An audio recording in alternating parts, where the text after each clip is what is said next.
the ability to share your ideas, the ability to absorb ideas, and the ability to do calculations. You can't. How the hell you gonna make money when you can't even count money?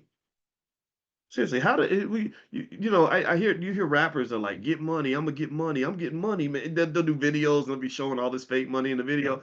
It's like, but you talking about money, but you can't even count, man. How you gonna? I can't even do a business deal with you because if I tell you that you're gonna get 60% of the money, you don't know what 60% is. So you're kind of eliminated from the game before the game even begins. You're gonna get exploited because capitalism is the most brutal game that you're gonna run into. It's sharks out here, man. And you see it happen all the time. What's the first thing that happens when an athlete gets drafted into the NFL, the NBA? There's some little short white guy, maybe wearing a yarmulke, right, who's like representing him, and he didn't grow up with hoop dreams. He didn't grow up thinking he's gonna be the next LeBron. He's too short. He ain't got no talent. His superpower is that his daddy and his mother were talking to him about economics when he was 2. His superpower is that he went to Harvard Law School and they taught him how to structure the business deal in your favor. His talent is that he's got a whole community behind him that's not waiting on him to sign an NBA contract. They're looking at him and saying, we're hungry. We want to eat. Can you bring us some Negroes to feast upon? Because we know those people are not prepared financially. They're not embracing the economics the way that they should, but we already have. So just bring them by. We're gonna cut him open like we're gonna roast him over on a little stick and have him twirling like a little pig, and we all gonna cut off a little piece, and the whole hood's gonna break off a piece of this big delicious 6'5", 250-pound Negro who's gonna go make $100 million and give 80 million of that 100 million to us.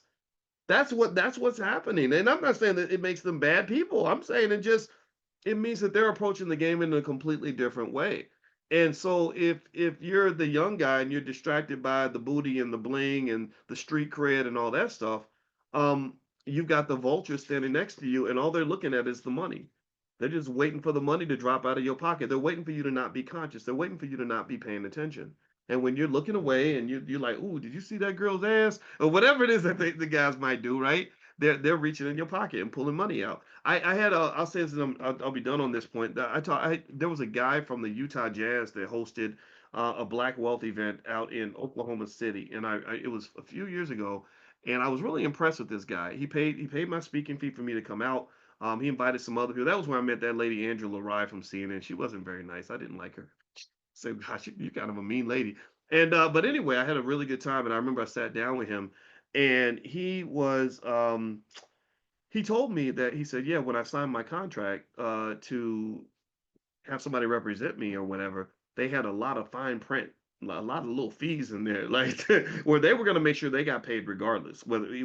Even if I didn't make money from the investment, they were going to make money no matter what. And he said that they were really surprised that I went through. And I was like, I'm not paying this fee. I'm not paying this one. I'm not paying this one. He said they thought I wouldn't be paying attention. And I remember the guy. He was very nice. He was really tall, like 7 feet tall. And I don't remember his name though. But we ate breakfast together, and I was really impressed. And so, really, consciousness. That's what he was talking about was consciousness, awareness. Like I know what's going on. I know what you're doing. Yeah, yeah. Remember that song, right?